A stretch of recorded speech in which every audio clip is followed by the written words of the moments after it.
Welcome back to NFL Live. We have Mel Kiper's latest big board, which, as a reminder, ranks prospects according to their skill set, not by what teams need. This features 3 quarterbacks in the top 5, Caleb Williams in the top spot, followed by Ohio State receiver Marvin Harrison Jr. See Jayden Daniels at number 3. One of the most interesting questions, of course, is which quarterback do teams have after Caleb Williams? Mel does have Jayden Daniels over Drake Maye in this edition. Let's revisit the Heisman-winning season for the LSU quarterback. My family, they find joy and peace, seeing me play football because, they know they'll be proud of watching me go out there and play. I want to thank to every single LSU fan for having my back. I'm forever thankful. And he runs to the far side, 20, 25 outside the numbers, to the 40, a lot of room to run across midfield, cuts inside the 20, touchdown. He'll launch towards the end zone, touchdown, Fighting Tigers, into the end zone, touchdown, Fighting Tigers. They told me, no matter what, if I do something, give it my all. So every time I'm out there playing, I'm going to give it my all.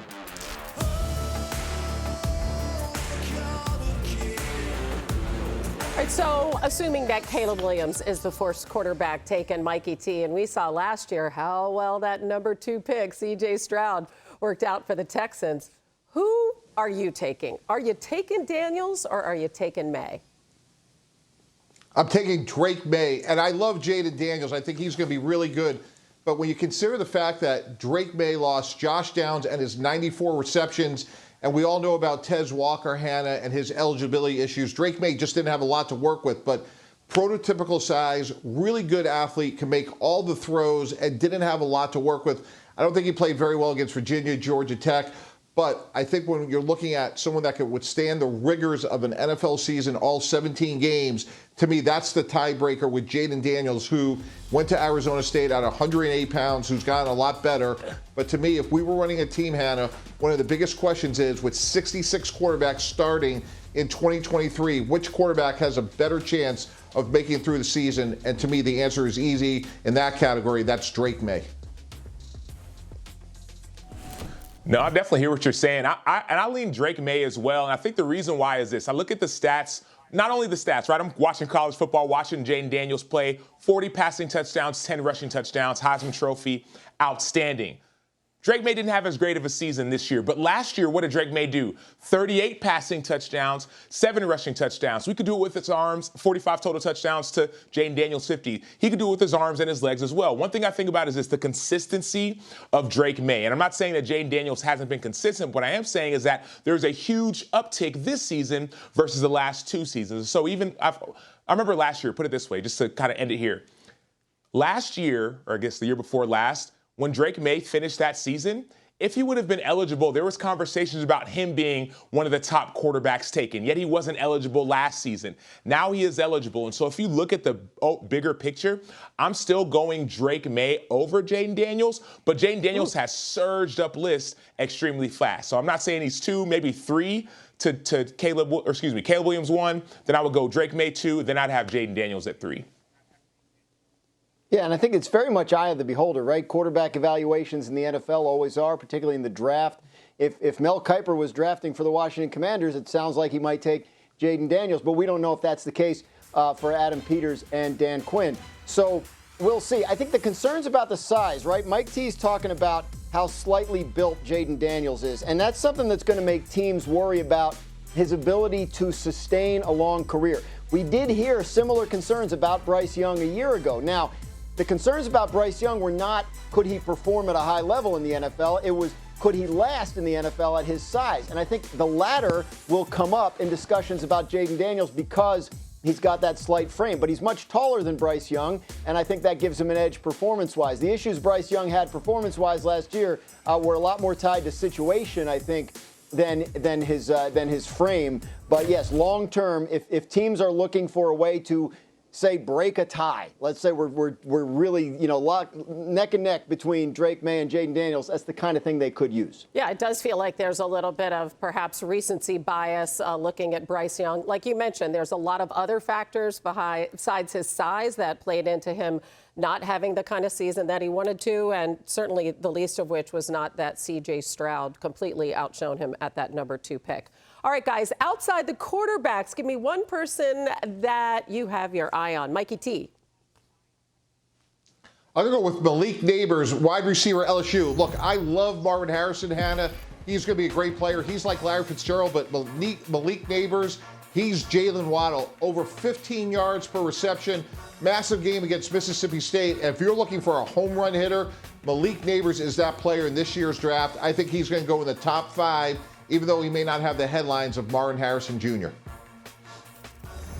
And the guy I'm picking may not have the headlines, but when it comes to one of the best inside linebackers in all of college football and draft prospects, I'm going Junior Colson, middle linebacker for Michigan. He started the last 3 years, 21 years old, and on the last 3 years, he's the one calling the play, signal caller. They have not been ranked lower than 5th in total defense. You say, well, they had all this talent. He has the keys to the car, the keys to the defense. He asks for that when he meets with different coaches at the combine, et cetera. And so I'm looking forward to watching him play. They maybe say late first round, but one of the top 2 or 3 inside linebackers taken this draft. Now, the Commanders, who have the number 2 pick, hired Cliff Kingsbury, as you know, to be their new offensive coordinator. He was also Caleb Williams' coordinator at USC. That created some speculation, especially after he was expected to go to the Raiders and then didn't. Here's Antonio Pierce on the pivot. National Football League, NFL, not for long. So you're right. I thought we had a guy, but not for long. Hold on. Till you put pen to paper, man, that's the one thing I learned. No different than us in free agency, right? Gotcha. Teams are recruiting you, things are going on. Listen, Mac Johnson pretty good. I guess he can still, I think he can still dish it out a little bit. If I'm losing the Magic, I'm okay with that, right? And then at the end of the day, listen, man, if it's not meant to be, it's not meant to be. That's fine.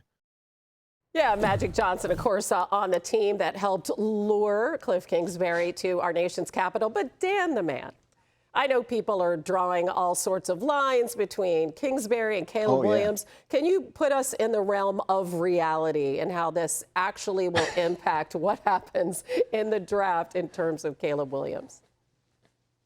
Well, the Commanders may well want to move up from 2 to 1 and get Caleb Williams, but they may not be able to. I mean, I go back 4 years to when Cincinnati had the 1 pick and teams were calling them to try and get up and draft Joe Burrow, and they just said no to everybody. The Bears could do that. If the Bears want Caleb Williams, they're going to draft Caleb Williams.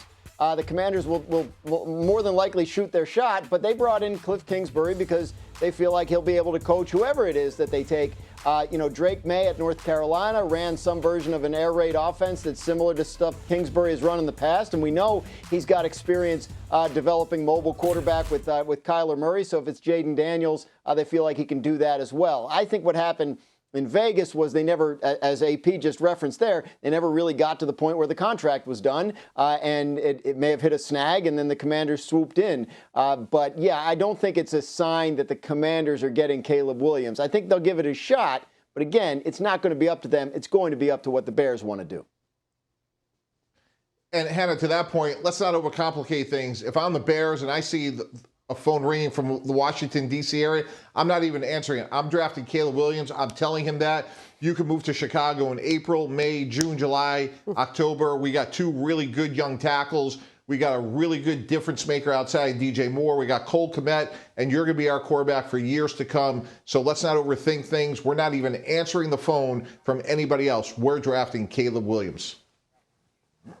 No, let's overcomplicate things, right? If the offer is sweet enough, Chicago should absolutely listen. That's what Chicago did last year. There was a sweet offer. They got DJ Moore. They got 2 first-round picks, 2 second-round picks. They bolstered their roster.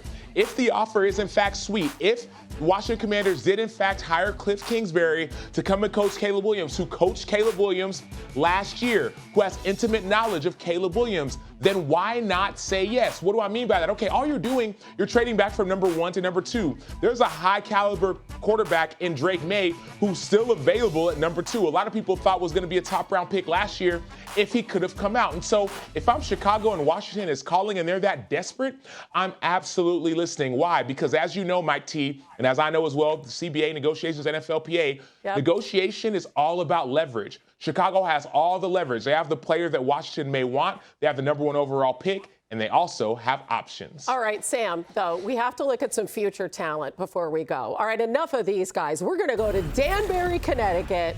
There's a long snapper named Jacob Tannenbaum, and he is snapping to a kicker named Sam Graziano, who has committed to Colby College. Look at you guys with the boys. Good. How about that? How did this happen? Are these our sons? What's going on? Or is this just like random Rams and random these are their sons. No.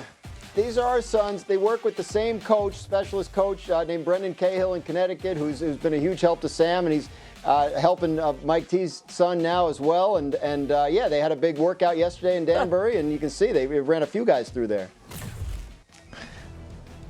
That is absolutely tremendous. Watch out for those Tannenbaums and Grazianos. Thanks, folks. We'll see y'all tomorrow.